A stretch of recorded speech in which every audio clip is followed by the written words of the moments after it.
नमस्कार, मी प्रमिला झांबरे. तर आज मी शाबू पुरी बनवणार आहे.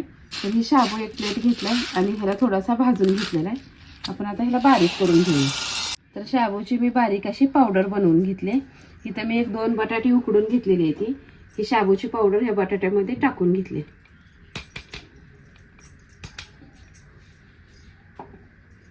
यात 1 चमचा जिरी घेतली.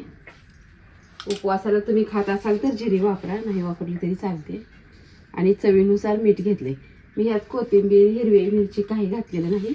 तुम्हाला जर वापरायचं असेल तर तुम्ही टाकू शकता. मी फक्त शाबूची पावडर आणि बटाटाच वापरलेलं आहे. छान असा आता ह्याला मिक्स करून घेते. तर बघा, छान असा मी गोळा तिंबून घेतलाय. तर मी ह्यात थोडंसं पाणी ओतलेलं आहे. शाबू असल्यामुळे एकदम चिकट असं झालेला आहे गोळा. एक छोटीशी गोळी करून घेते. एक लहान कॅरी बॅग घेतली छोटी, त्या कॅरी बॅगवर लाटून घेते. नाही लाटलं तर नुसतं असं हाताने जरी केलं तरी पण पुरी तयार होते.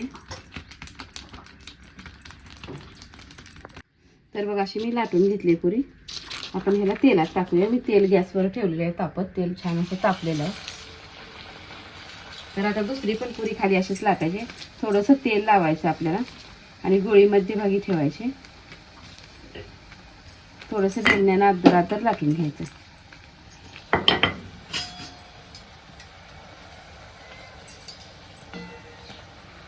छान अशी टंब पुरी झालेली आहे.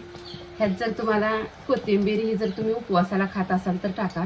मी चटणी, हिरवी मिरची, कोथिंबीर, शेंगाचं कूट असं काहीही टाकलेलं नाही. फक्त छान अशी मिठाची पुरी बनवली.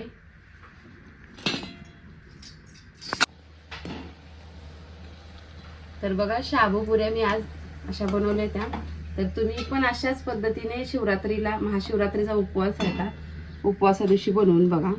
आणि माझा व्हिडिओ आवडला तर नक्कीच लाईक करा, सबस्क्राईब करा. फेसबुकवर बघत असाल तर फॉलो करा.